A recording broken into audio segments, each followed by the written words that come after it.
Bonjour à tous et bienvenue dans cette nouvelle vidéo. Aujourd'hui, je vais vous montrer 5 astuces sur Canva, 5 astuces qui s'adressent aux débutants mais aussi aux personnes plus expérimentées. Si tu n'es pas déjà abonné à la chaîne, abonne-toi, ça me ferait extrêmement plaisir. Et puis je te dis à tout de suite sur mon ordinateur. Nous voilà donc sur Canva. Donc Canva, pour ceux qui ne connaissent pas, c'est un logiciel gratuit.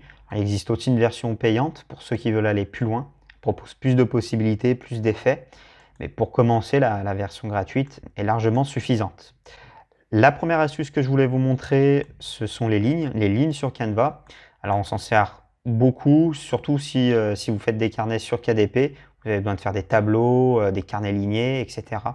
C'est une fonction qu'on a besoin souvent. Pour trouver les lignes, vous tapez simplement ligne dans les éléments qui sont ici. Si je tape ligne, j'ai plein de lignes différentes. Donc là, on va prendre la première, celle-ci.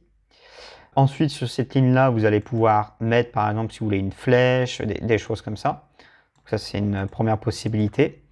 Vous pouvez gérer, si vous voulez, une ligne plutôt pointillée, l'espacement des pointillés. Enfin voilà, il y a plein de petites choses à pouvoir gérer. Ce qui est intéressant aussi, c'est l'épaisseur. Vous faites varier votre épaisseur comme ceci. Je vais me remettre sur une ligne classique et je vais augmenter un petit peu l'épaisseur. Voilà. Et puis bien sûr, la couleur. Alors ça, c'est la fonction plutôt classique. La couleur que vous pouvez changer. Par exemple, si vous voulez du rouge. Alors ça, c'est pas l'astuce, c'est vraiment la création de la ligne. L'astuce que je voulais vous montrer, si vous avez plusieurs lignes et que vous voulez les mettre sur le même espacement, et bien là, vous sélectionnez toutes vos lignes, vous allez dans Position et dans Réarranger. Et là, vous voyez, ça vous a mis vos lignes de la bonne façon et à chaque fois, il y a à peu près 1 cm entre toutes les lignes. Donc si par exemple, je veux faire une page complète de lignes, je vais mettre une ligne au début, je vais mettre une ligne à la fin, et puis je vais faire des copier-coller. Alors si je veux une vingtaine de lignes, ben, je vais en mettre une vingtaine tout simplement. Je sélectionne tout, je vais dans Position, Réarranger, et là, ça m'a mis mes lignes de la bonne façon. Donc là, je viens de faire une page lignée tout simplement, si vous avez besoin de faire un carnet ligné. Vous voyez, ça va très très vite quand on a la petite astuce. Deuxième point que je voulais aborder, la fonction copier le style. Alors la fonction copier le style, elle permet aussi de faire gagner du temps. Si par exemple j'ai un titre, donc vous voyez là un titre rouge avec une police particulière et puis un effet. Si j'ai un autre texte, donc par exemple ce texte-là, vous voyez on n'a pas la même police, voilà, c'est pas du tout le même style. Je sélectionne mon titre, je vais dans les pointillés ici, et puis je vais cliquer sur copier le style. C'est l'espèce de pinceau, le rouleau de peinture qui est ici, copier le style. Et là, je clique sur mon texte.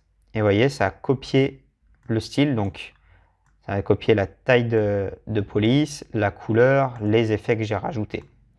Donc ça, c'est pas mal aussi quand vous avez besoin de changer assez vite plusieurs textes différents ou plusieurs éléments, parce que ça marche aussi sur les éléments, si vous voulez copier la couleur par exemple de certains éléments ou la forme, ça marche aussi. Troisième astuce, ma troisième astuce, c'est de combiner les effets. Ici, par exemple, vous voyez, là c'est un titre où il y a plusieurs effets qui ont été combinés. Donc, on va essayer de refaire la même chose. Donc on va mettre un texte, on va le grossir un petit peu, on va grossir un petit peu la police, on va taper la même chose. Voilà, et donc là, il y a plusieurs effets. Première solution, en fait, vous pouvez mettre deux effets. Un effet de style et puis un effet de forme. Donc le premier ici que j'ai mis, c'est l'effet curvé. Donc c'est cet effet-là. Vous voyez, ça a curvé mon texte. Et le deuxième que j'ai rajouté, c'est l'effet biseautage. Donc ça, vous pouvez mettre, en fait, vous pouvez mettre un effet de style et un effet de forme. Donc vous choisissez, vous pouvez mettre les deux à la fois. Choisissez votre effet de style. Donc par exemple là c'est celui-ci, donc je vais réduire ma distance, je vais mettre du blanc et puis je vais changer ma couleur, je vais mettre du rouge. Donc, vous voyez, on commence à se rapprocher. Là je vais rajouter maintenant un deuxième effet de style, donc ça normalement c'est pas possible. Si je viens, vous voyez, si je veux cliquer sur un autre effet, par exemple l'effet ombré, bah, ça m'enlève mon premier effet. Donc on ne peut pas mettre deux effets en même temps, si ce n'est en fait qu'on va un petit peu tricher. On va copier notre texte, et je vais enlever mon premier effet, et puis là je vais rajouter le second effet de style que je vais mettre. Donc là par exemple j'ai envie de mettre de la lueur, je vais réduire un peu l'intensité, la mettre en blanc, et puis je vais superposer en fait mes deux écritures tout simplement. Et puis l'effet ici, je vais le mettre en arrière-plan. Et voilà. Donc là, vous voyez, avec trois effets, une courbure et deux effets de style, eh bien, j'ai pu créer mon titre. Voilà, donc je vous invite à aller dans les effets et puis aller jouer avec, aller les combiner, aller voilà, les modifier les paramètres, les épaisseurs, etc. pour trouver l'effet qui vous convient le mieux et faire des jolis titres. Quatrième astuce, je voulais vous parler des raccourcis clavier. Sur Canva, il existe pas mal de petits raccourcis qui nous font gagner du temps. Par exemple, si je veux faire un cercle, je vais simplement taper sur la lettre C du clavier. Et là, j'obtiens un cercle. Si je veux un rectangle, je vais taper sur le R du clavier. Et j'obtiens un rectangle. Ça vous évite d'aller dans les éléments, de taper rectangle, et puis de trouver votre rectangle. Voilà, et j'ai gagné pas mal de temps si je tape sur R. Ça va bien plus vite. Donc le R, le L pour la ligne. Vous avez le T pour texte. Voilà, donc ça c'est les éléments que je me sers le plus, le texte, le carré, le cercle, la ligne, les éléments classiques sur Canva. Petite astuce complémentaire, si vous restez appuyé sur le contrôle de votre clavier et que vous jouez avec la souris, avec la molette de la souris, vous allez pouvoir, pouvoir zoomer sur Canva. Vous pouvez utiliser également la petite barre qui est ici, mais voilà, si vous voulez vous servir, contrôle et vous jouez avec la molette de la souris. Cinquième et dernière astuce, les éléments. Donc sur Canva, il existe plein d'éléments. Si vous avez la version gratuite, eh ben, vous en avez un petit peu moins que sur la version payante, mais vous pouvez quand même en utiliser plein. Donc si vous tapez par exemple chien dans éléments, eh bien, vous allez avoir les chiens qui vont ressortir.